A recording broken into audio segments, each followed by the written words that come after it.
آپ دیکھیں کہ کس طرح سے آج نیب کو ہراساں کیا گیا، نیب کے لوگوں کو دھکے دیے گئے، نیب کے لوگوں کو گالیاں دی گئیں، تھریٹ کیا گیا.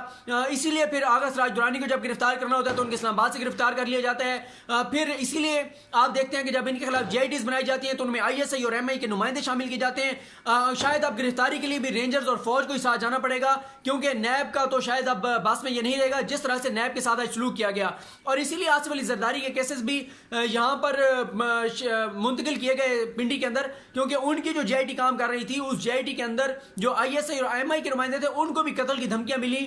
یہی معاملہ ہوتا ہے کہ یہ جو پراسیکیوٹرز ہوتے ہیں، انویسٹیگیٹرز ہوتے ہیں، ان کے پاس سیکیورٹی ہوتی نہیں ہے، ان کے فیملیز کو تھریٹ ہوتا ہے، خطرہ ہوتا ہے، ان کی جانوں کو خطرہ ہوتا ہے. اسی لیے پھر جب GIT بنائی جاتی ہے تو اس میں پھر ISI اور MI کے نمائندوں کو شامل کیا جاتا ہے، تب جا کے کیسز منطقی انجام تک پہنچتے ہیں. ادروائز تو پھر آپ دیکھیں کہ صرف نیب کے معاملہ رہے تو پھر تو کچھ بھی نہ ہو. اور انہی کے لیے مسلم لیگ نون کے لیے جسٹس عظمت سعید شیخ صاحب نے کہا تھا کہ یہ سسیلین مافیا ہیں.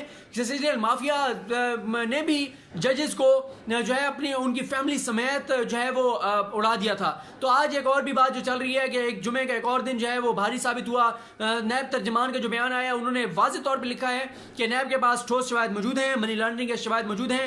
گو کہ یہ بڑا مسئلہ ہے کہ نیب جب تحقیقات شروع کرتا ہے تو پھر کیس سال دو سال لٹکے رہتے ہیں. شرجیل میمن کا کیس دیکھ لیں، ڈاکٹر عاصم کا دیکھ لیں، شہباز شریف کا کیس دیکھ لیں، آج چیمہ کا دیکھ لیں، فواد حسن فواد کا دیکھ لیں. شروع ہوتا ہے لیکن منطقی انجام تک یہ چیز نہیں پہنچتی.